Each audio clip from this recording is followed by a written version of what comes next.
They thought an old farmer would be an easy target, but they had no clue he'd once been the military's top close combat instructor. When a ruthless biker gang vandalized his tractor and terrorized his neighbors, this unassuming landowner had no choice but to reveal the fierce skills he'd kept hidden for years. Armed with cunning strategies and aided by the entire farming community, he transformed peaceful fields into a battleground of resistance. How did a close-knit group of ranchers and storekeepers stand toe-to-toe with dangerous ex-soldiers? And what explosive secrets lay buried in the abandoned mine they were using as a base? Find out in this thrilling story, where every twist leads to a more shocking revelation. Stay until the end to discover the final jaw-dropping showdown. And don't forget to subscribe to our channel for more captivating tales like this one. Your support helps us bring you stories you won't want to miss. Walter Hampton rose before dawn on a crisp Montana morning, just as he had for nearly 3 decades. At 68, he still moved with the self-assured stance of someone who understood both the weight and the fragility of life. Out on his family land, nicknamed Paradise Valley for its rolling hills and lush fields, Walter had spent the better part of his adult life farming wheat and corn. The gentle hum of insects, the lowing of cattle, and the cool sting of early daylight were things he had long cherished, mundane details that grounded him after a very different sort of past. There in his massive old barn, tucked away behind years of rural living, was the evidence of who he had once been. The U.S. military's most sought-after close combat instructor, a man responsible for training elite operatives how to quell life-threatening situations in seconds. He had kept that former existence hidden, or at least quiet. When Walter first returned to civilian life, he chose the calm routine of sowing seeds and mending fences. Nobody questioned it too deeply. After all, many men return from service to find peace in simpler livelihoods. Besides, in a place like Paradise Valley, old secrets had a way of staying buried in the endless fields. People might suspect that Walter wasn't an ordinary retiree. His habits were too precise, his vigilance too refined. But no one dared pry into his personal life. He was known to be a supportive neighbor and a kind soul who'd offer help with a busted generator or a broken plow at a moment's notice. Now, on this particular morning, that tranquility shattered. As he strolled into his barn, coffee thermos in hand, Walter saw his tractor, or rather, what was left of it. The shining green and yellow John Deere he had once driven with pride was now desecrated. Panels ripped open, hydraulic lines clipped, engine hoses slashed. Someone had carved crude threats into its sides, mockingly scrawling an emblem reminiscent of a motorcycle club. Bits of rubber and paint lay everywhere, telling him this wasn't an accident or a random burst of vandalism. It was a message. Setting down the thermos, Walter's weathered hands traced the damage. Severed wires, slashed tires, even the seat torn away as if in contempt. The why was obvious. For months, a group calling itself the Red Riders Motorcycle Club had been muscling in on farmland all across the county, demanding protection money or property access in exchange for keeping the peace. Many of the older ranchers had reluctantly complied, paying small sums to be left alone. Others, more stubborn, found themselves menaced at all hours, stray bullets fired at livestock, fields set ablaze, heavy equipment crippled. Clearly, the vandals meant to show that no one, not even Walter Hampton, was beyond their reach. As the first light of the sun spilled across the flattened grass, Walter squared his shoulders. The air, though silent, seemed to hiss with tension. Deep in his gut, he felt the familiar stir of readiness, an alertness he hadn't felt in years, not since those nights on distant bases where he'd refined lethal skills. The club had assumed he was just another aging farmer, but they'd soon learn. Walter exhaled slowly. This was more than just defending a tractor. It was about protecting a community that had become his refuge, and perhaps reminding certain criminals that the line between predator and prey can blur unexpectedly in a place like Paradise Valley. Ethan Gray, Walter's closest neighbor, arrived soon after. He was a tall, wiry man in his late 50s who had spent 2 decades ranching the land adjacent to Walter's. Ethan approached the damaged tractor with a stunned expression, shaking his head. "Third time this month, Walt," he muttered, referring to the spree of vandalism that had claimed more than one piece of expensive farm machinery. He removed his cap and ran a calloused hand through thinning hair. First, they trashed Thompson's combine, then they smashed the irrigation pumps over at the Johnson place. Now this. Walter barely replied, his mind working in that disciplined manner that came from his old line of work. He stepped aside long enough to let Ethan take in the full scope of the destruction. "I'm guessing you didn't see any of them," Walter said softly, eyes flicking toward the main road. "Not last night," Ethan replied, stuffing his cap back on. "Though I did hear motorcycles around 1 in the morning. Didn't think much of it. With the Red Riders, you can't always guess whether they're just passing through or looking for more farmland to tax," Walter finished. He glanced at the gate beyond which lay the gravel road that cut across much of the valley. The Red Riders had come 6 months prior with a veneer of respectability, claiming they ran a motorcycle club intent on building a local chapter. Then the so-called protection talk started. People who refused to pay had accidents.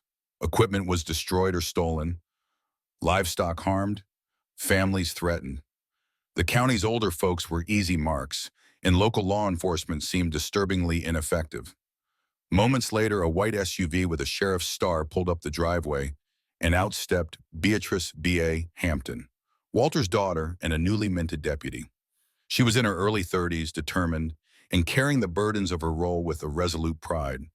Her posture, though weighed by stress, remained confident, a trait she no doubt inherited from her father. As she approached, B's jaw tightened at the sight of the damaged tractor. "I've already got 3 more reports of vandalism today," B said, taking out her phone to snap photos. "Red Riders, obviously, but I can't arrest them without definitive proof. Sheriff Ben Daniels says we need more than assumptions." Walter's gaze lingered on his daughter. He knew she was caught between a rock and a hard place. Official procedure bound her hands, and Sheriff Daniels wasn't exactly showing the vigor needed to confront the rising threat. "If these riders are so bold they come after me, they'll come after anyone." Walter spoke evenly, though the glint in his eyes was anything but calm. Ethan let out a low sigh.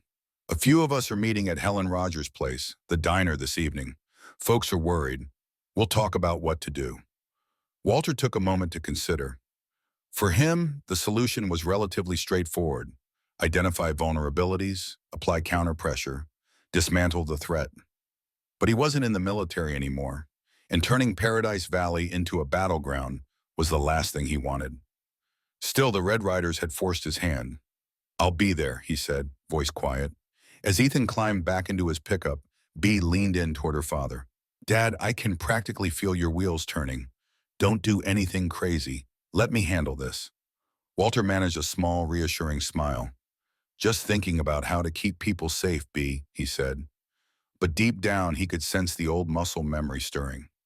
The Red Riders had declared war, unwittingly, on a man who'd once taught America's toughest warriors how to win any conflict in seconds. And if they insisted on pushing, Walter Hampton was about to show them the difference between a real predator and a mere scavenger. That evening, as the sky turned a lazy pink over the wheat fields, Walter drove his battered pickup down to Helen Rogers' diner. The neon sign reading Helen's Homestyle flickered in the twilight, casting a familiar glow over a row of trucks and cars parked out front. Inside, the clatter of silverware and murmured conversations seemed overshadowed by an undercurrent of fear. Paradise Valley was close-knit, and if one farm was threatened, the entire community felt the ripples. Helen Rogers, a stocky woman in her mid-60s with a voice that could command a lumberyard, had closed the diner early to host the worried residents. She served coffee and sandwiches, refusing to take a dime, explaining that this was a community matter, not a social gathering. Walter spotted Dr. Luis Alvarez, known around these parts as Doc Alvarez, sitting in a corner, flipping nervously through a logbook of veterinary notes. "I found 2 horses with snapped legs," Dr. Alvarez said when Walter approached. "Not the usual breaks either. Clean, methodical. Someone did it intentionally." He swallowed hard, eyes haunted. "The owners got a threatening call the same day, demanding protection payments. They refused. Now they're spooked, terrified it'll happen to their other animals." Walter glanced around to see a circle of furrowed brows. Each face told a story. Lost equipment, threatened children, compromised property. Even more disturbing was the recurring mention of how local authorities shrugged things off. Sheriff Daniels often cited lack of evidence or misunderstanding. B, sitting nearby, but someone looked conflicted as well, clearly wanting to do more but trapped by the chain of command. Look, Ethan Gray spoke up, arms crossed tight over his chest. If the Red Riders think they can run us out, they've got another thing coming. But we can't fight them with our bare hands. They're ex-military, or so I've heard. They know how to scare folks into paying up. Helen Rogers, wiping her hands on her apron, nodded grimly. People are already caving. Many can't afford more trouble. Drought conditions last year, plus equipment loans to pay. A few more hits, and their entire season's ruined. Walter leaned forward. In the hush that fell, everyone watched him, perhaps because they sensed some measure of quiet leadership beneath his usual farmer's aura. We need to understand their patterns, he began, his voice carrying more authority than one might expect from a simple landowner. Every time a farm gets hit, it's right after someone rejects their so-called deal. They come in, sabotage vital machinery, and leave enough of a signature so we know exactly who did it. They want fear and compliance. A reluctant silence followed. People nodded, but none of them seemed to possess the know-how to counter an organized, military-trained biker gang. Walter, recalling the intricacies of reconnaissance, infiltration, and pressure tactics he used to teach in specialized training courses, kept his voice gentle but firm. Let's start small. Keep records of every incident, times, locations, the nature of the damages. Everyone cross-check who saw what and where. If we can build a clearer picture, we'll find their vulnerabilities. He could feel Bee's wary gaze on him. She likely guessed he was already thinking about ways to mount a more direct defense. The mood was somber, but a faint spark of hope flickered in that diner as neighbors decided they had had enough. In that moment, even though no one explicitly knew Walter's background, he sensed they were looking to him for something more than advice. They wanted leadership from a man who seemed to exude calm certainty despite an increasingly uncertain world. The meeting ended with no definitive plan beyond documenting future incidents and supporting one another against threats. Still, the atmosphere was far from defeatist. If the Red Riders wanted a fight, the townsfolk would at least try to be ready. Helen Rogers made sure everyone left with sandwiches or hot coffee to carry them through the chilly night. As Walter stepped out onto the diner's wooden porch, he heard the telltale growl of motorcycles echo along the main road. 3 bikes roared past, slowing just enough for their riders to peer at the crowd dispersing from Helen's place. The men wore leather vests marked with a red emblem, a horseman brandishing a spiked chain. One of them, broad-shouldered with a trimmed gray beard, locked eyes with Walter and offered a mocking salute. Walter stood still, unflinching. The man's stance on the motorcycle was too upright, too controlled, a detail Walter immediately recognized from advanced tactical training. These men carried themselves like seasoned professionals, not rowdy amateurs. That's Marcos Viper Rodriguez, Bea murmured as she came up beside her father. She was referencing her departmental intelligence files. Ex-military, dishonorable discharge. He formed the Red Riders a few years back and has been expanding territory ever since. Walter watched the biker group fade into the distance, then turned to his daughter. They move like soldiers, he commented softly, recalling how each rider flanked the other, scanning side roads and vantage points. They're checking lines of sight, analyzing who's here and who looks like a threat. Bea sighed. I filed requests for surveillance and more patrols. Sheriff Daniels only half listened. He claims there's no proof this group is connected to all the vandalism. A flash of anger crossed her features. At this rate, I'll never gather enough evidence to act. And if we keep waiting, they'll keep pushing. Walter placed a reassuring hand on her shoulder. Don't lose faith. You're doing all you can within the law. Sometimes, though, external problems require a different perspective.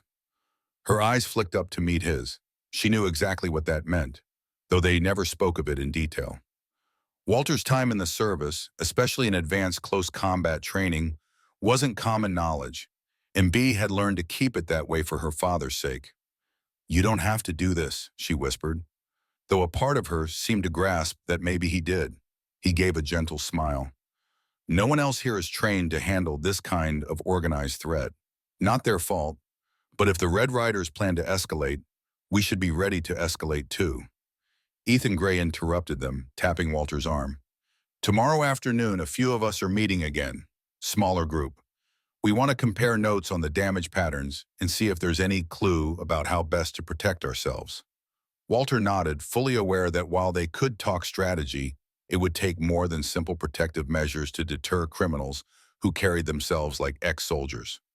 We'll plan, and if they come back, we'll show them this isn't the easy payday they think. On the drive home, Walter let the truck's rumble soothe him, though his thoughts were far from calm. He kept replaying the image of that mocking salute from Viper. That split-second exchange had been a challenge. More than that, it was an assurance that the Red Riders believed themselves unstoppable.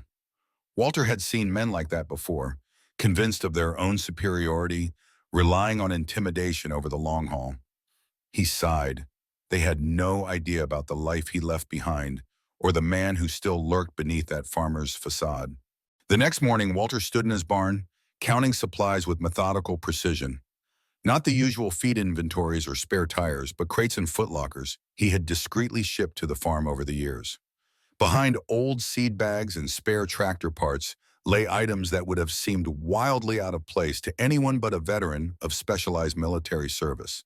Advanced optics, field radios, protective vests, and reinforced gloves. Little by little, Walter had collected these tools under the pretext of gathering emergency supplies, which was not a lie, just a selective truth.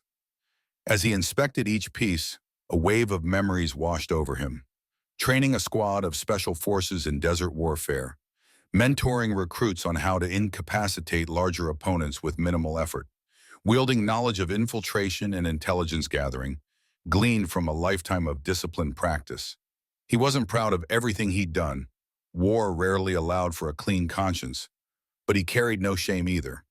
He had done what was necessary, then chosen to settle here to avoid living the rest of his days in perpetual conflict. A large part of him wished none of these measures were necessary. There was an indescribable peace in working the soil, helping new calves into the world, and watching seeds grow. But the orchard of his old life bore fruit too, in the form of skills that might just save his new home. He heard a vehicle approach and quickly rearranged some crates to hide the more telling items. Through the barn window, Walter saw Noah Bear Allen, one of his oldest military students, park his truck. Bear, as everyone called him, had retired from active service and relocated to the county years before. Now he ran a small mechanic shop in a nearby town, though he rarely advertised his background as an accomplished recon expert. Walter stepped outside to greet him, a cautious smile crossing his face. "Figured I'd find you in the barn," Bear said, glancing around. He was taller by half a head, sporting a thick beard and a scar above his right eyebrow, an old souvenir from a training accident. "I heard about your tractor. Thought I'd come by to see if you needed any, specialty repairs." Walter chuckled at the implication. "Specialty repairs, sure, but first, let's talk about these Red Riders. You've seen them around, right?" Bear folded his arms. "Yeah, they've come into my shop asking for modifications on their bikes, engine upgrades, specialized compartments. I turned them down, but they paid in cash when I did smaller jobs. Gave me a bad feeling, so I started paying attention to their comings and goings. They're real pros, Walt, not just some local biker gang. They run security details like a paramilitary unit." Walter nodded. "It fits the pattern. They've probably served in specialized units themselves. Force recon, perhaps. Maybe they've recruited from different branches." Bear's brow furrowed. "And if that's the case, they have the discipline to pull off more than just shaking down farmers for protection money.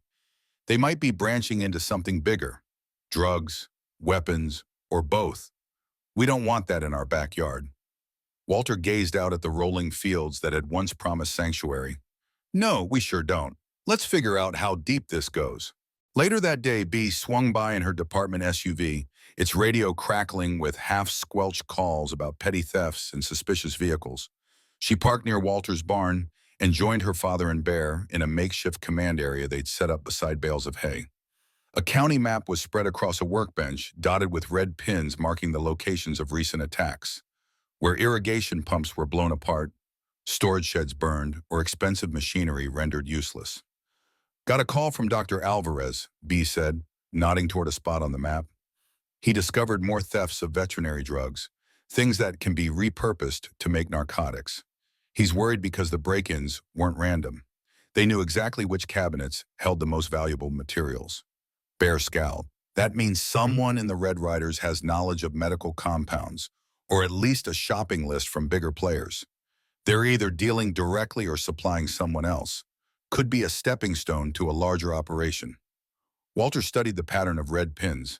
They formed a perimeter around Paradise Valley, almost like a noose tightening.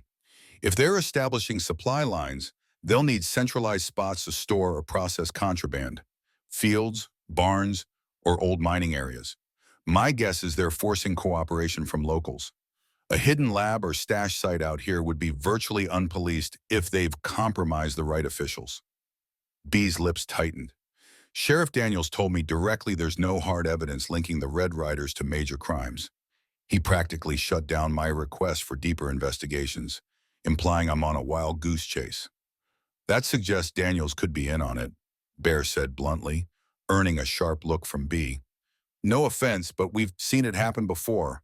A sheriff gets compromised, either by blackmail or bribes, especially if a well-organized group is planting roots. Walter exhaled. We can't accuse him without proof, though. We need to proceed carefully. The last thing we want is him obstructing us before we can figure out the full scope. Just then they heard the distant rumble of motorcycles. Walter motioned to kill the lights in the barn. Through a crack in the doors, they watched three bikers cruise by, scanning the property with practiced eyes. Among them, Walter recognized the broad shape of Viper Rodriguez again, the main man who seemed to be leading this entire push. See how they stagger the formation? Bear whispered, pointing out their textbook spacing. They're ready to respond to threats from any direction. B felt a twinge of anxiety. If they know we're on to them, they'll up the pressure. Already I'm hearing about neighbors getting intimidation calls. We have to move fast. Walter nodded slowly. We will, but we'll do it smart. Jumping too soon gets us nowhere. Let them think they still hold the upper hand. Meanwhile, we keep gathering intel. The motorcycles thundered away, the echo lingering like a threat in the evening air. In that moment, Walter realized just how drastically his quiet farm life had changed. Yet the resolve in his chest was unshakable. He would protect this valley, and if it meant reigniting skills he had shelved years ago, then so be it. The Red Riders, for all their bravado and training, had overlooked one crucial detail. Not every farmer in Paradise Valley was the docile retiree they assumed him to be. By nightfall, word of yet another Red Riders visit circulated through the local radio chatter. Someone reported spotting a cluster of bikers at Dr. Alvarez's clinic, only to see them ride off moments later without a single bark from guard dogs. The locks on the front door were found intact, but Dr. Alvarez discovered that a specific cabinet of horse tranquilizers was missing critical bottles.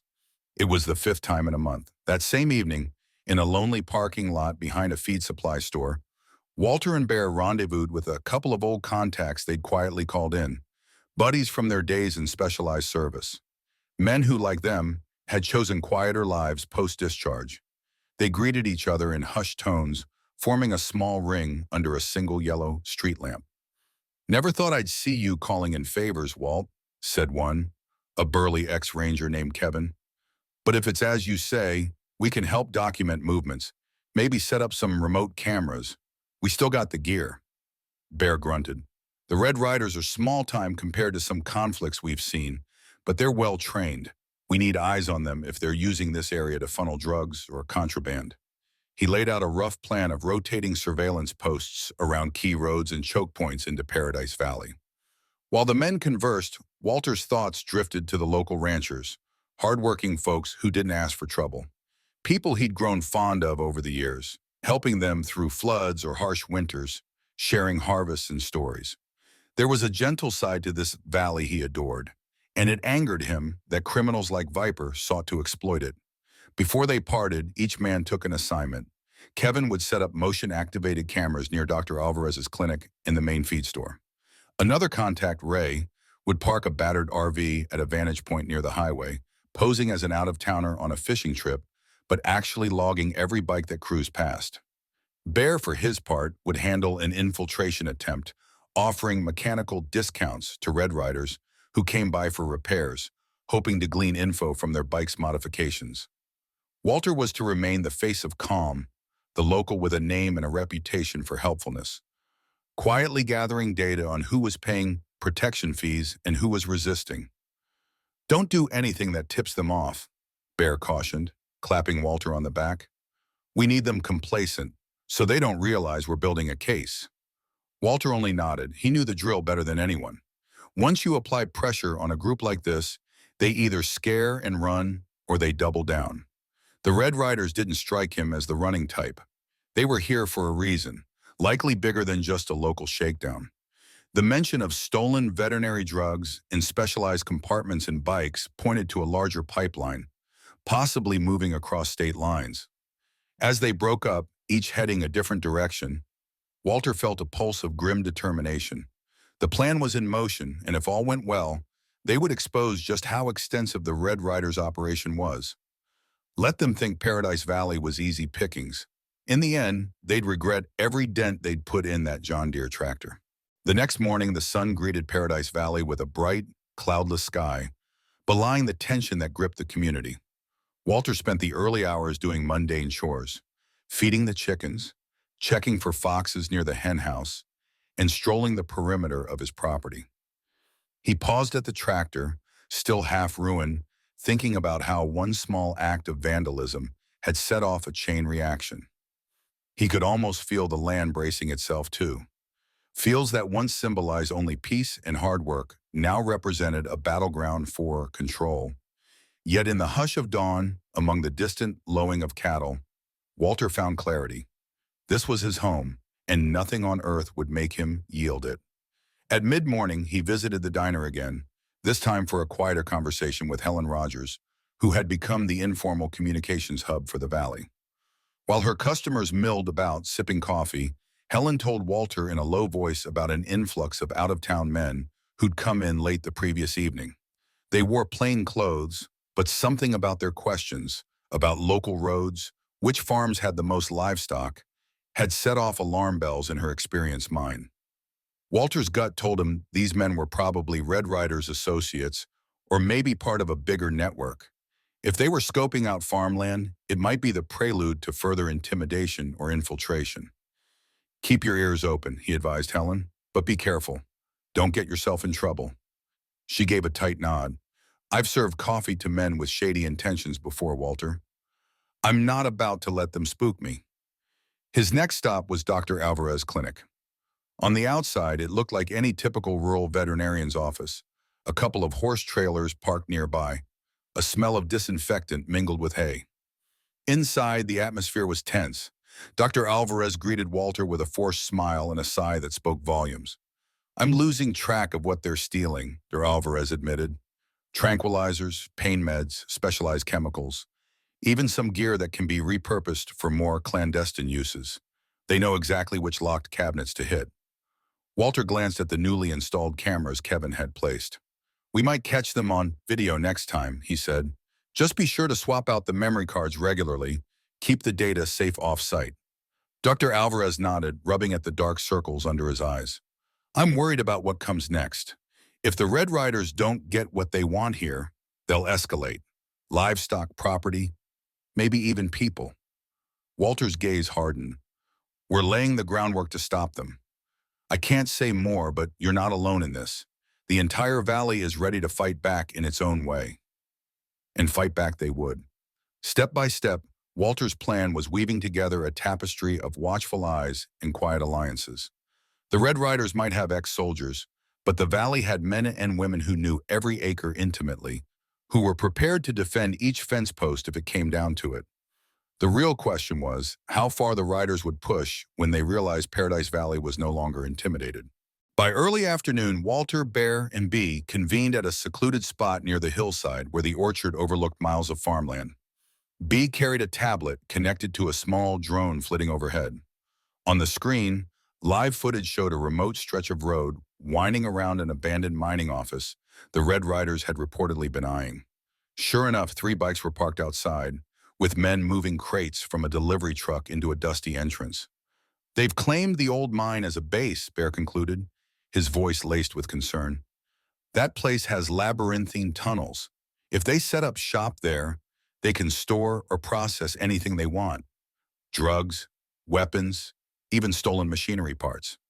B tapped the screen, zooming in on the Red Riders insignia. No official signage, but it's obviously them. We can't get a warrant without proof they're committing a crime there, though. She paused, frowning. But we already have footage of them transporting suspicious crates. That might be enough to question them. Walter leaned against a tree trunk, considering. He'd taught infiltration tactics for years.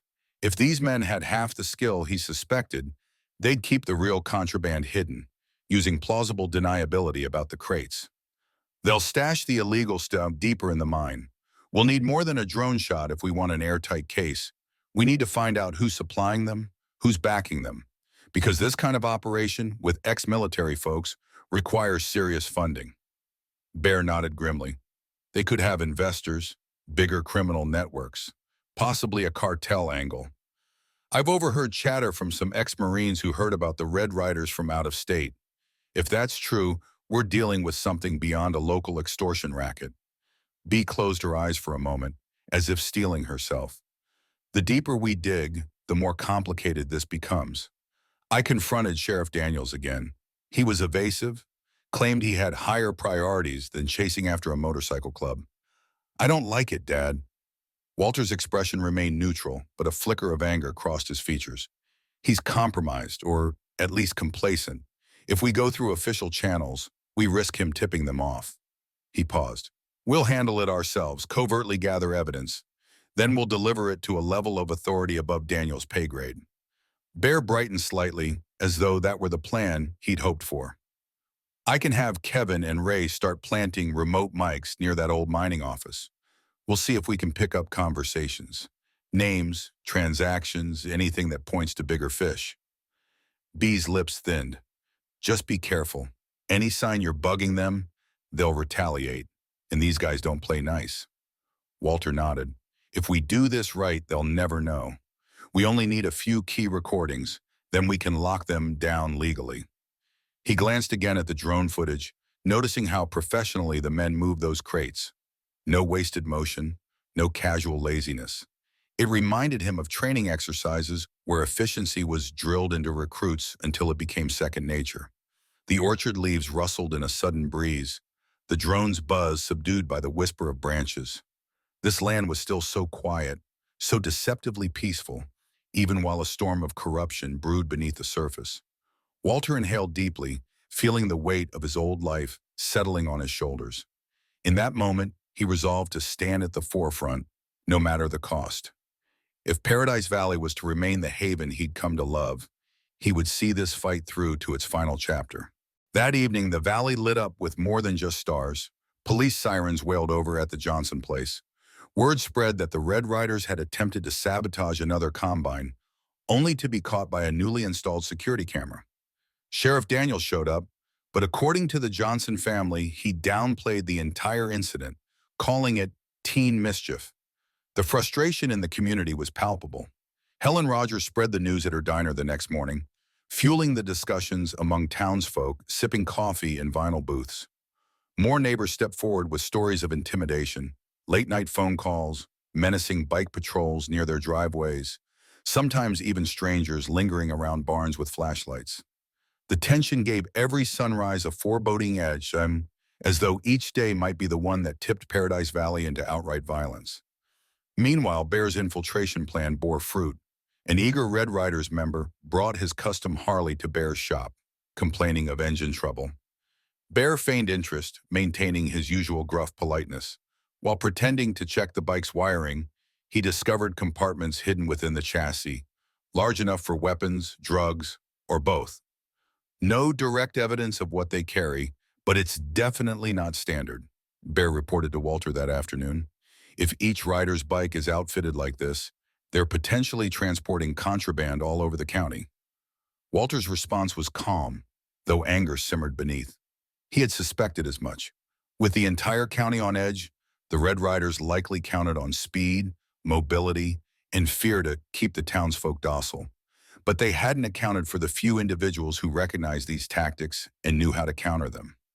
As for Bee, she continued gathering statements from victimized farmers. One by one, the stories painted a picture of an organized, ruthless group that had Sheriff Daniels wrapped around their finger, or at least cowed into lethargy. She handed her father a file of depositions one afternoon, exasperation clear on her face. It's more than enough for probable cause. Yet every time I bring it up, Daniel shuts it down. He says, wait for them to slip up in front of a deputy. But they never do. Walter placed the file on a table in his home office, a quiet room decorated with old photos of family gatherings and a couple of medals that he never discussed. We'll go above him, he stated. But first, we need to nail down the bigger operation. If we can show the Red Riders are shipping stolen meds or something similar, we can bring in federal authorities. Daniels won't be able to bury that. And so the line was drawn. With each passing day, the conflict felt closer to boiling over. Townspeople murmured about potential vigilante action. They were tired of being threatened, and some considered forming armed patrols. Walter counseled caution. He understood how a single spark could ignite a fire that would consume the entire valley. But in the darkness, he was preparing, quietly orchestrating a tapestry of intelligence and alliances.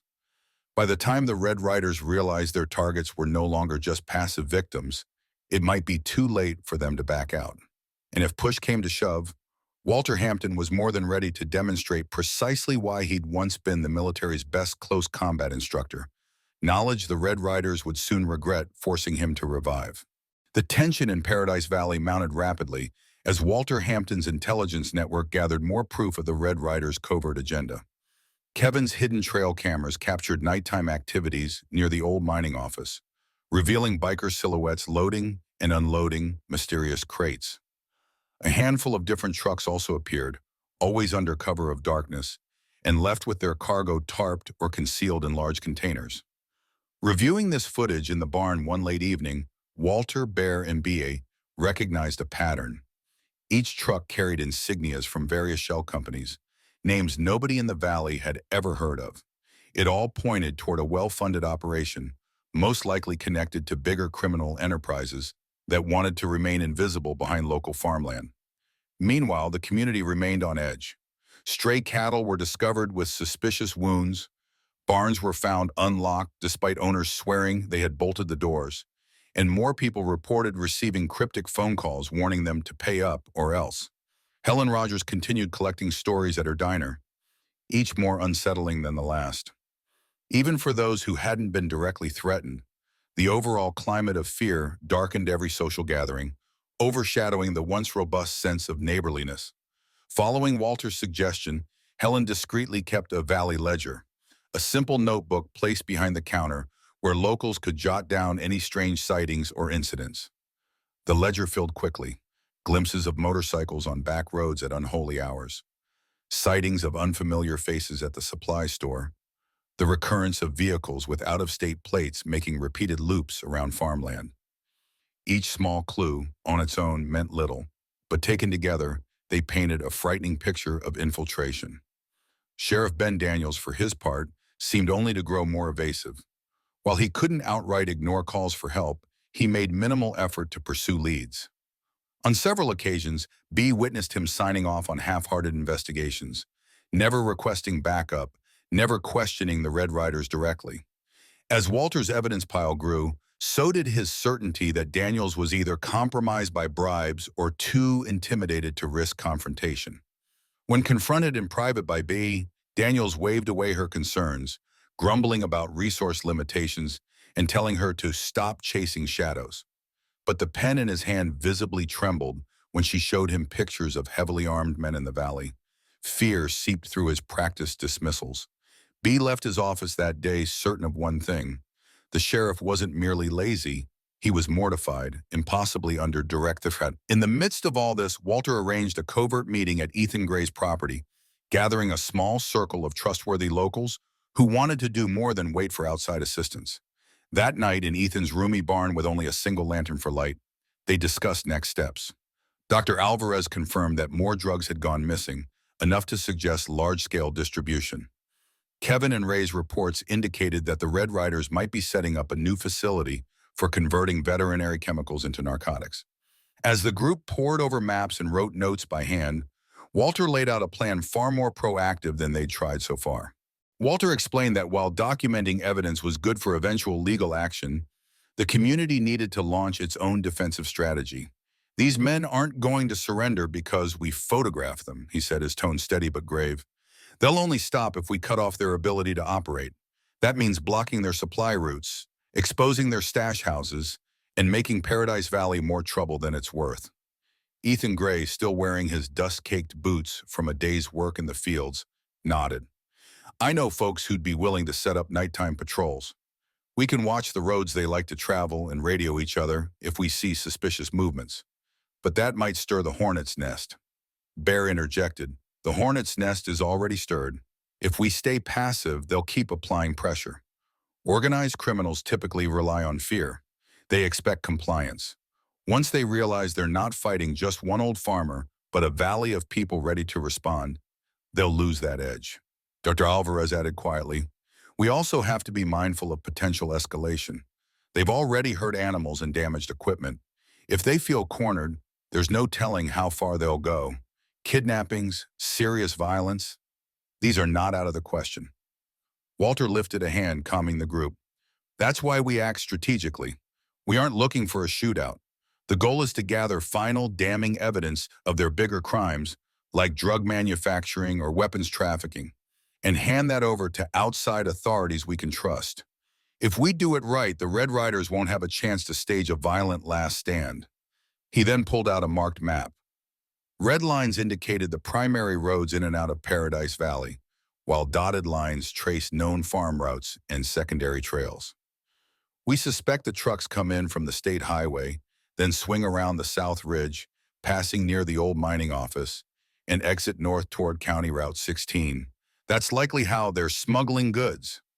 Before the group dispersed, they agreed on new watch shifts and ways to alert one another. Shortwave radios for those in more remote areas. Quick text messages for those with stable phone reception.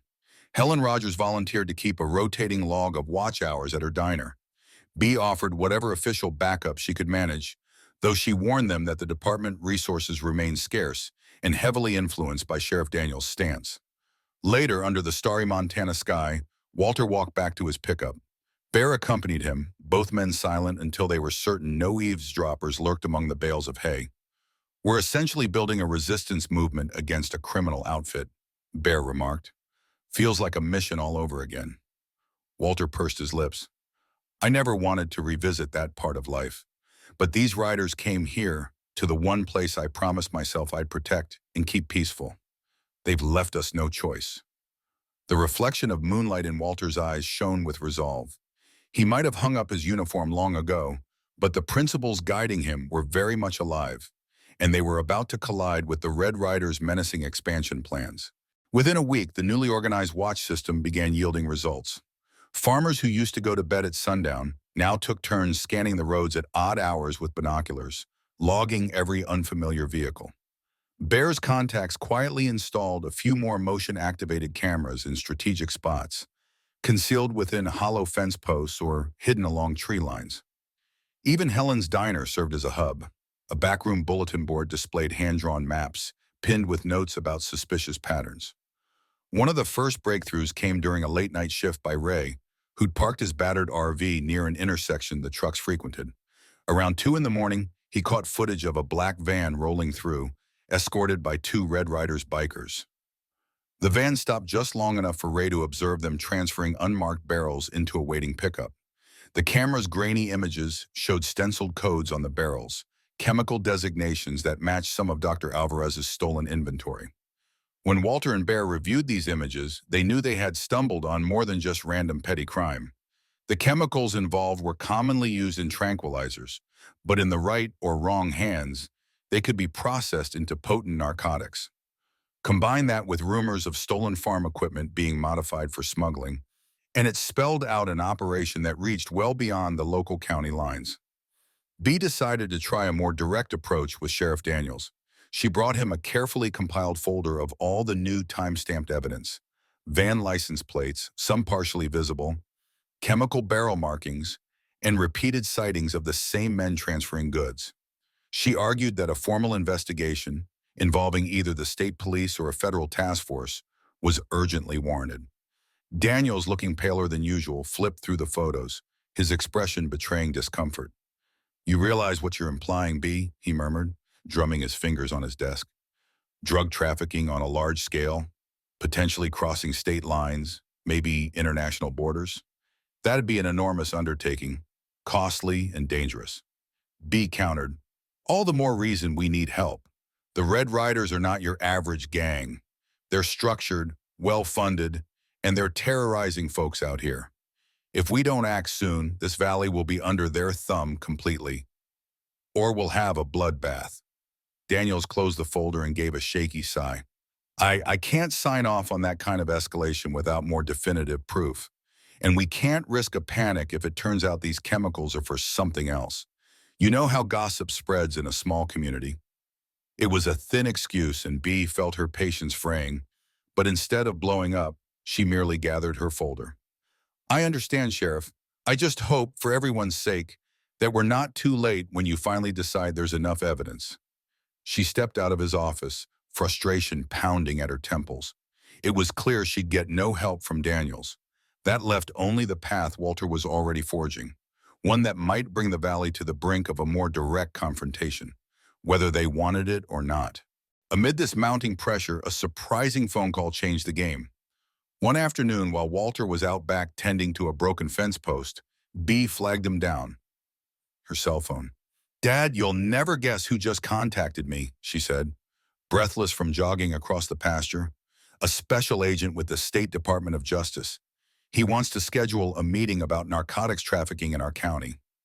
Walter raised an eyebrow. About time someone outside listened. "Did he say how he got your name?" B shook her head. "He mentioned an anonymous tip linking the Red Riders to a string of interstate drug cases.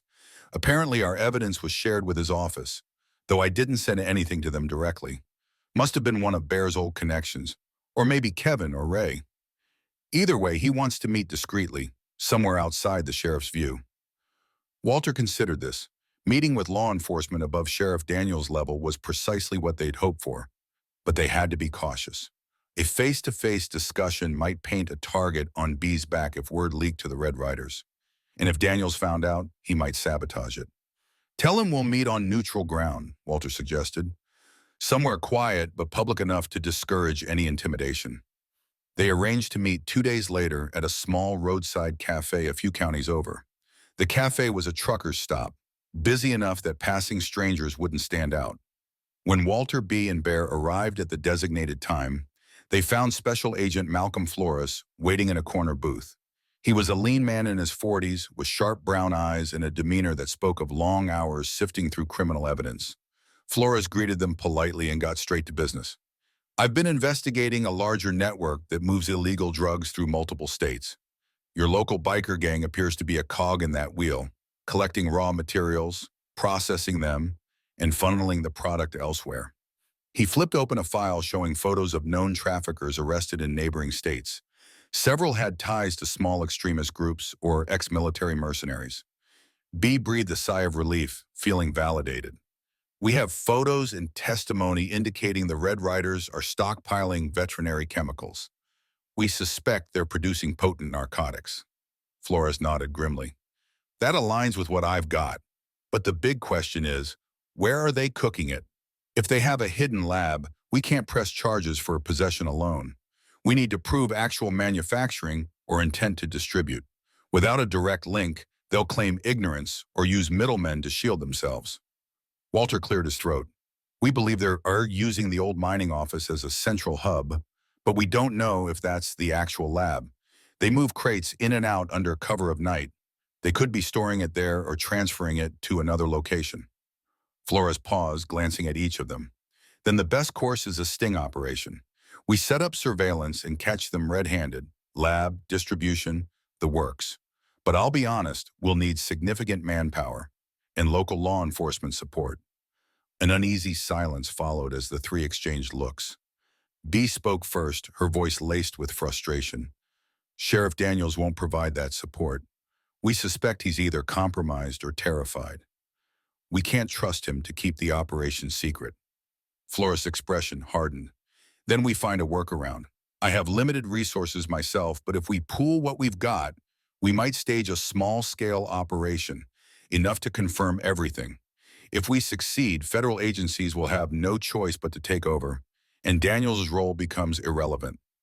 Walter slowly exhaled, already visualizing the complexities of such an operation. Their plan was evolving from local resistance to a potential full-blown narcotics bust. And if the Red Riders caught even a whiff of it, they'd bring their own brand of warfare to Paradise Valley. The next week was spent preparing for the sting. Agent Flores provided a clandestine phone with specialized encryption so Walter and B could communicate outside official channels. Bear and his associates, along with Ray and Kevin, took shifts planting more sophisticated recording devices near the mining office.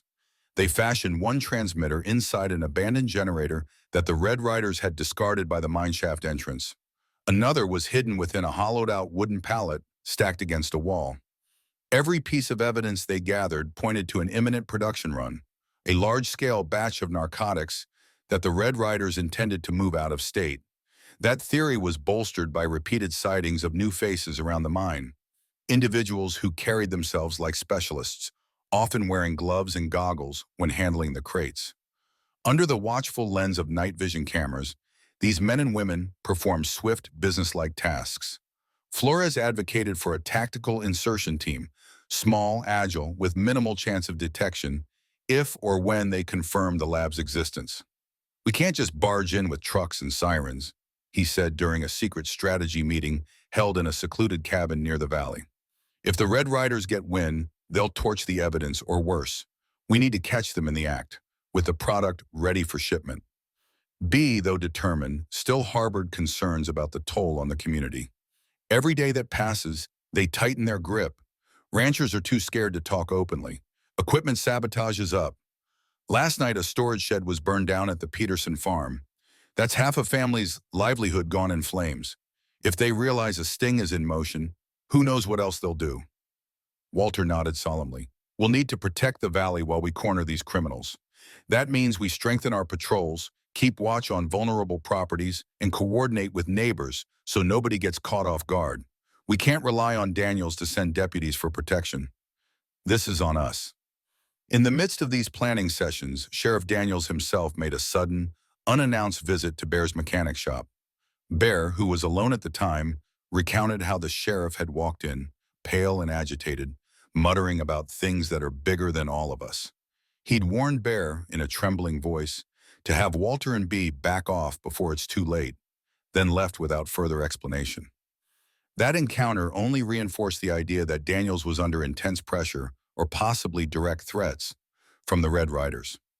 Some suspected blackmail, others bribery. Regardless, it underscored the danger everyone now faced. The deeper they dug, the clearer it became that powerful people had a stake in maintaining the Red Riders' presence. Night fell on the valley, ushering in an uneasy silence, broken by sporadic motorcycle engines echoing in the distance. In farmhouses and cabins scattered across the land, families locked their doors and windows more thoroughly than ever. Paradise Valley no longer felt like the idyllic haven it had once been. If anything, it was slowly turning into the stage for a high-stakes showdown between a determined community and an organized criminal juggernaut. And Walter Hampton stood at the crux of that conflict, fully aware that the next few moves could define the valley's future for years to come.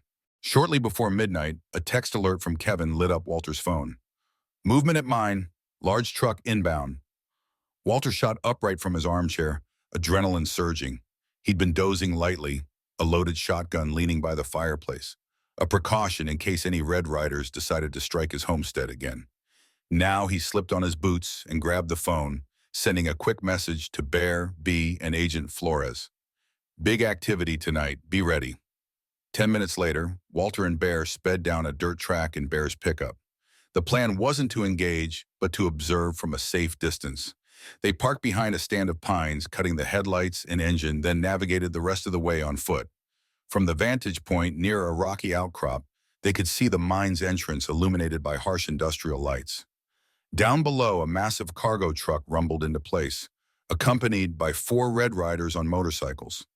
Through binoculars, Walter spotted some of the new faces, what looked like chemists or technicians, rolling out wheeled containers from the mine. Even from a distance, he glimpsed a hissing vapor as they opened a sealed drum, suggesting a volatile substance used in drug processing. Bear cursed under his breath. That's the mother lode, right there. They're likely finalizing production. We need Flores to see this in real time if possible. Walter quickly relayed the details through a whispered phone call. Flores responded immediately. I'm on my way with a small team, but we're an hour out. If we rush and get sloppy, they'll vanish before we can nab them. Keep eyes on them, but do not engage. As the minutes crawled by, more containers emerged from the mine. At times, men and women in protective gear stepped into a side shed, returning with boxes of what could be supply materials or packaging. The entire operation hummed with efficient purpose. Walter recognized the hallmarks of a paramilitary approach. No chaos, no yelling, just methodical loading and offloading. Bear murmured, if they pack up fully, they'll likely drive out before Flores can arrive. Once they move onto the open road, we lose the advantage of contained evidence. Walter tightened his grip on the binoculars. In a flash, he weighed the risks of revealing their presence versus the payoff of stalling the criminals. A well-placed distraction could buy time, but it also meant a potential firefight. He shook his head. We stick to the plan. If we blow our cover now, the entire sting might fail. We need them mid-transfer when Flores arrives. Nevertheless, the tension was acute. The Red Riders were finishing fast. From the look of it, they had about half the cargo loaded into the big truck, with the rest still on site. Across the valley, the moon hung low, giving just enough glow to highlight flickers of activity at the mine. Both men knew that if they miscalculated tonight, the entire operation, everything they'd worked to expose, could vanish into the darkness along with the Red Riders' contraband. Time ticked agonizingly slowly. Walter slipped a tiny night vision scope from his jacket, scanning the perimeter for any sign of Agent Flores' team. A single text from B said, en route with Flores, 35 mins. Down by the mine, the big truck's engine rumbled, a deep-throated purr that suggested it might be ready to depart. Figures darted around, strapping large sealed drums onto pallets. Clusters of Red Riders, armed and watchful, kept the area secure, scanning the darkness for intruders. Walter recognized their stance as a standard perimeter watch. 2 at the gate, 2 near the trucks, others perched on higher ground with vantage over the approach roads. Suddenly, Bear's phone vibrated. He read a text from Kevin, who was stationed closer. They've started the truck. Looks like they'll pull out soon. Bear's expression hardened. We're gonna lose them. Walter pressed his back against the rocky outcrop, considering a high-risk plan. Perhaps they could stage a false alarm, something subtle but effective enough to delay the convoy. Even a burst tire or a small sabotage could slow their departure until Flores arrived, but it required impeccable timing and stealth. Stay here, Walter finally said, handing Bear the binoculars. I'll move in close. Try to cause a little mechanical issue on the truck if I can. Bear grabbed Walter's arm, concern etching his features. You sure about this, Walt? If you get spotted... Walter met his gaze firmly. I trained half these punks in how to secure vehicles. I know their blind spots too. We've got one shot. With that, he slipped into the shadows. Keeping low, he circled toward a depression in the terrain that led behind a row of heavy equipment. When he'd taught infiltration, the first rule was to minimize silhouette and movement. Step by step, he advanced in near silence. The Red Riders above were scanning outward, not inward, trusting their perimeter to alert them of any approach. Reaching the truck undetected, Walter crouched behind one of its massive wheels. The smell of hot engine oil and diesel was overwhelming, but the noise of machinery drowned out any minor sound he might make. Carefully, he felt for the brake lines or cables beneath the chassis. If he cut them outright, the driver might notice immediately. Instead, he improvised, loosening a critical coupling so that hydraulic pressure would drop once the truck was on the move, effectively disabling the vehicle's brakes or steering just enough to force a halt. A bead of sweat rolled down his forehead. Years of retirement hadn't dulled his steady hands, but the stakes were undeniably high. Every second he expected a shout or a gun barrel at his back, yet the Red Riders were too focused on scanning the perimeter with flashlights and rifles. Finally satisfied, Walter slipped away, retracing his steps back to Bear. The entire sabotage took less than 5 minutes, but it felt like an eternity. Sliding up next to his friend, he whispered, "Done." Bear handed back the binoculars, letting out a shaky exhale. Both men now hoped that small tampering would be enough to delay the truck just long enough for Flores's team to converge. Minutes after Walter's return, the truck lurched forward, headlights blazing into the night. A handful of bikers lined up to escort it, an imposing convoy of roaring engines. Walter's chest tightened as the truck rumbled a dozen yards, then came to a shuddering halt. Even from their vantage point, they could hear a faint hiss of air, followed by the driver cursing loudly. Yes, Walter thought. That's it. Flashlights flickered around the engine and the undercarriage. The driver and two men with greasy hands fumbled to diagnose the mechanical issue. The other Red Riders grew visibly agitated, some pacing with their rifles. They were clearly in a hurry to leave, likely with good reason, an incoming deal or a narrow window for interstate transport. From behind the outcrop, Bear let out a near-silent chuckle of relief. It's working. They're frustrated as hell. Meanwhile, a message came through on Walter's phone. 10 mins out from B. That was a near eternity in a situation this volatile, but it might just be enough. As the truck's crew struggled, a new tension surfaced around the mine entrance. Several of the chemist types started packing up their equipment hastily, aware that the entire operation risked exposure if they stayed too long. They loaded crates back into the mine, evidently prepared to wait out the mechanical trouble indoors. That's when everything went sideways. A single gunshot echoed from the far side of the compound. Bear jolted, scanning frantically with binoculars. Neither he nor Walter could see the origin, but within seconds, more shots rang out, short, suppressed bursts. Red Riders began shouting orders, ducking behind crates and vehicles. The entire mine entrance area lit up with frantic activity. "What the hell is happening?" Bear hissed. Walter's mind raced. This wasn't part of the plan. Agent Flores wouldn't have arrived with guns blazing. Could it be a rival gang, a fracturing within the Red Riders, or maybe some overeager farmer accidentally triggered a confrontation? Their radios crackled to life with Kevin's voice. "Unknown group on the West Ridge, shooting at the bikers.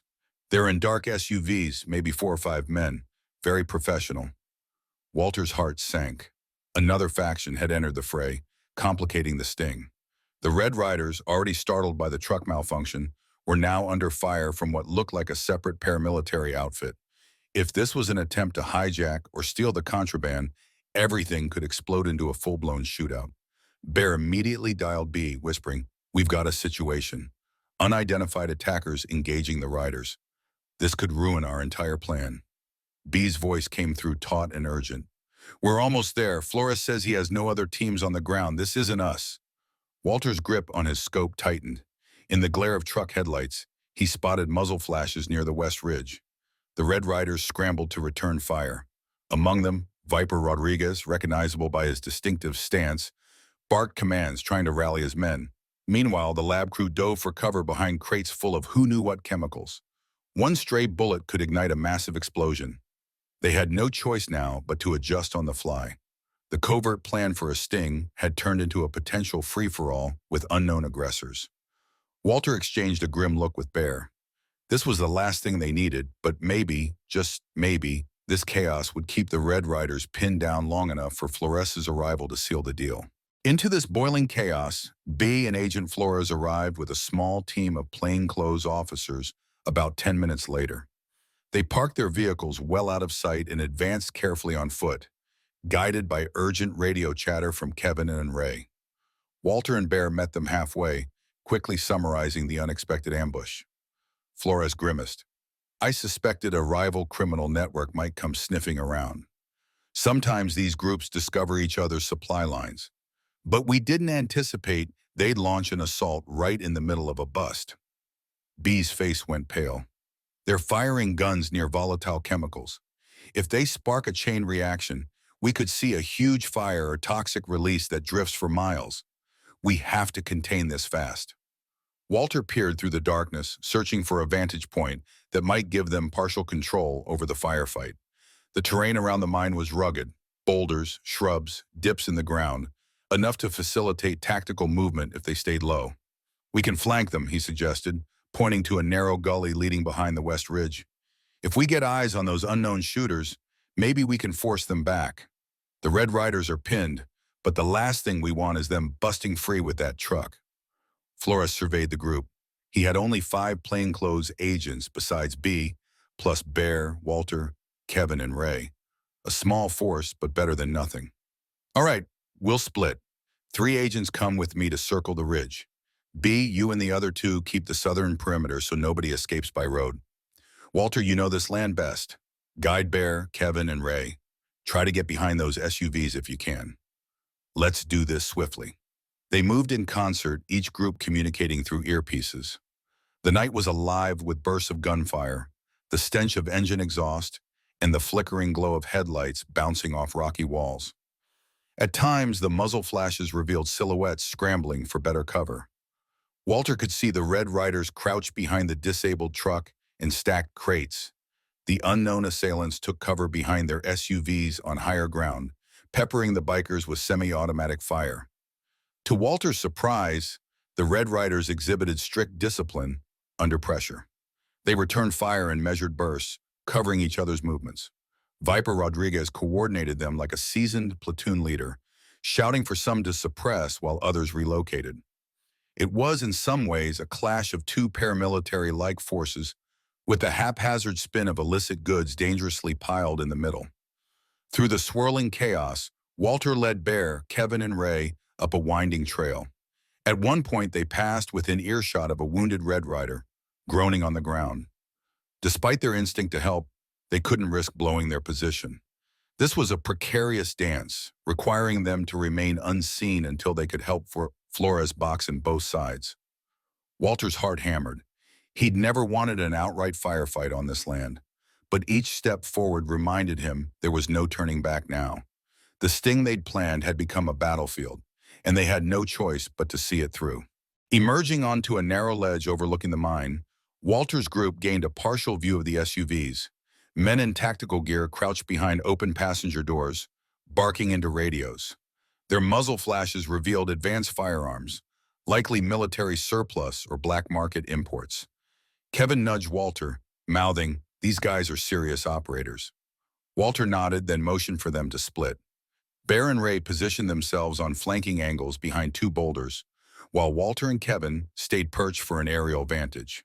Their immediate goal? Disrupt the unknown attackers so Flores's team could move in without being pinned. Timing was everything. Walter sent a silent signal to Bear, 3 taps on his wrist, meaning, "On my mark." They waited for the next lull in the firefight below. Then, in a coordinated burst, Bear and Ray fired a volley of shots into the ground near the SUVs, kicking up dust and forcing the attackers to duck. Walter and Kevin aimed high, deliberately targeting the vehicle's rooftops, enough to rattle nerves without risking an explosion of any onboard munitions. The effect was immediate. Shouts erupted as the attackers realized gunfire was coming from above and behind them. Their formation scattered, some rolling for cover behind boulders. Their coordinated assault on the Red Riders paused, giving Viper's men a chance to regroup behind the truck. Seizing this window, Agent Flores led his agents up the slope from the opposite side. Their approach was quiet until the last second, when one of the attackers spun around and spotted them. A staccato burst of gunfire lit the night, forcing Flores's men to dive behind a rock outcrop. A tense exchange followed, but the unknown team was now sandwiched between 2 threats. Flores from one side, Walter's vantage point from another. Down below, the Red Riders appeared to sense an opportunity. They rushed to move the truck again, apparently trying to fix the sabotage. While some riders provided covering fire, others fumbled under the hood or crawled beneath the chassis. Walter held his breath. If they actually got that truck rolling, it could barrel through the chaos and escape onto the road. Agent Flores's voice crackled in Walter's earpiece.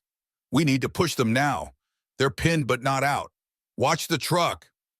Walter signaled to Kevin, Ray, and Bear, who fired again in short, controlled bursts, aiming to discourage the men near the SUVs from rallying. Through the haze of dust and muzzle flash, it was hard to tell how many might still be operational, but it seemed the unknown team was now in full retreat mode, desperate to break out of the encirclement. Despite the swirl of confusion, Walter realized they'd accomplished one key goal. The Red Riders weren't free to just slip away. They were still busy trying to coax the wounded truck into motion, pinned down by sporadic gunfire from multiple angles. This entire confrontation, violent and chaotic, was ironically achieving what hours of careful planning had aimed to do: contain both criminal elements until the cavalry arrived. Shots continued to ring out. Sparks flew off the SUVs as bullets ricocheted, and the clamor of men shouting orders underscored the gravity of the fight. Walter's ears rang, his heart hammering with an intensity he hadn't felt since active duty days. In the corner of his eye, Bear gestured frantically. They were running low on ammunition.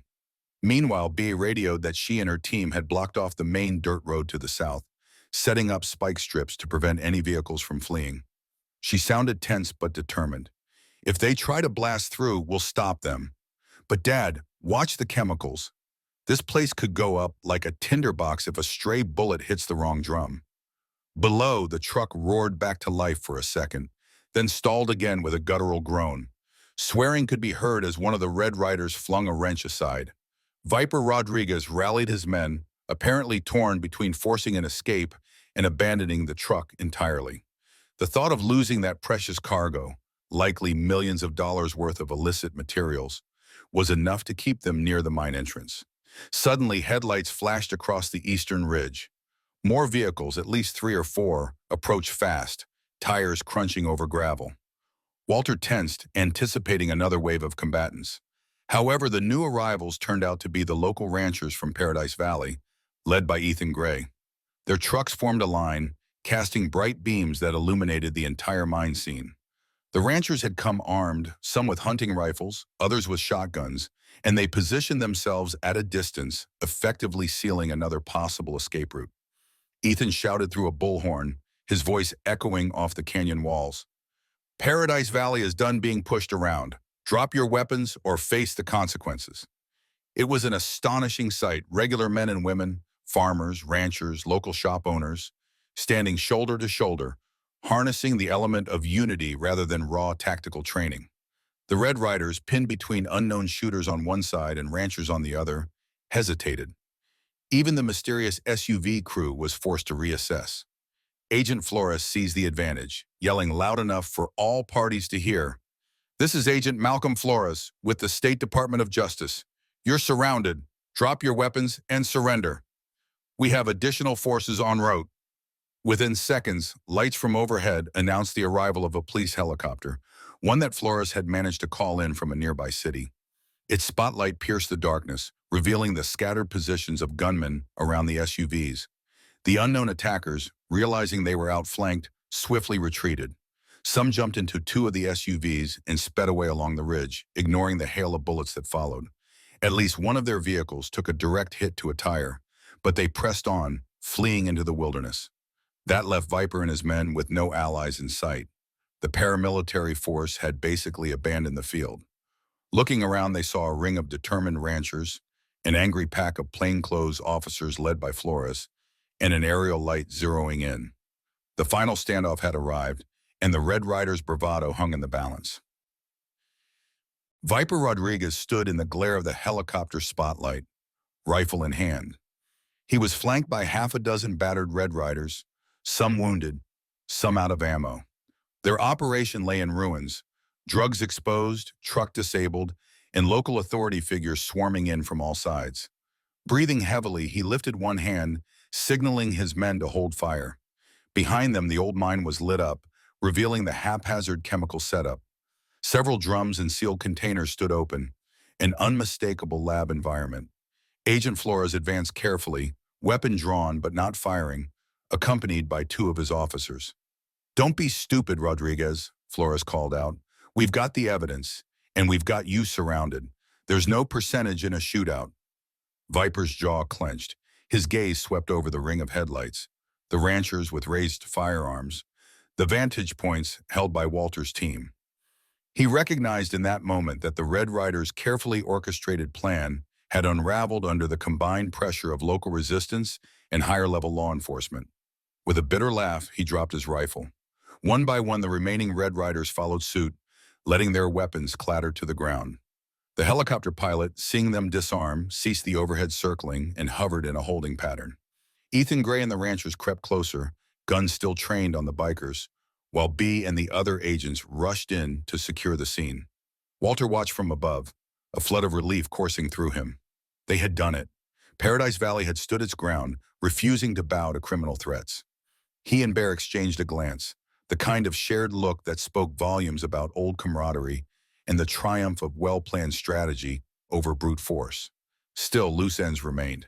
The unknown paramilitary team had partially escaped, leaving behind questions about who they were and why they'd attacked.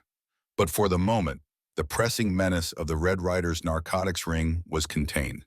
The wounded were taken into custody or treated by Dr. Alvarez and his assistants, who arrived with a med kit.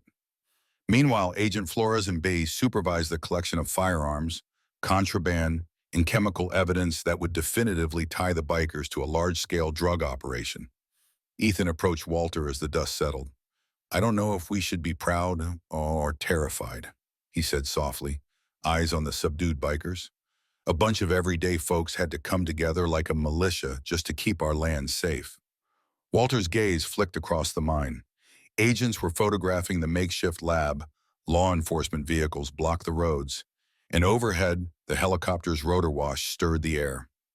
"Sometimes it's what it takes," he answered quietly, "but let's hope we never have to do it again." In the following hours, dawn broke over the valley, painting the horizon in soft pink and orange. Exhausted ranchers and farmers, arms stiff from holding rifles, drifted back to their trucks. The Red Riders stood in shackles, waiting to be hauled off to a more secure facility. For all its violence, the standoff ended with minimal bloodshed, an outcome none of them had dared hope for. Yet even as Walter breathed in the cool morning air, he knew the battle's aftermath would be its own challenge. The Red Riders' fall left behind a mess of criminal alliances, crooked law enforcement ties, and other ominous forces that had barely revealed themselves. For the time being, though, Paradise Valley stood victorious, a testament to what can happen when a tight-knit community refuses to yield to fear. Looking back, this struggle in Paradise Valley demonstrated the incredible power of unity and resilience. Watching everyday people work side by side, farmers, mechanics, veterinarians, and law enforcement, proved that hope can triumph over fear, and that even ruthless criminals can't win against a determined community. From the initial vandalism on that old tractor to the final takedown of a sophisticated criminal network, each twist showed how collective effort, honesty, and courage form the strongest defense. On a personal note, seeing neighbors stand up for each other renewed my own faith in what we can accomplish when we refuse to back down. The entire valley emerged stronger, safer, and more tightly knit, reminding us that sometimes the greatest heroes are the quiet folks next door. If you'd like to share your thoughts or experiences about community and perseverance, please comment below. We'd love to hear your perspective.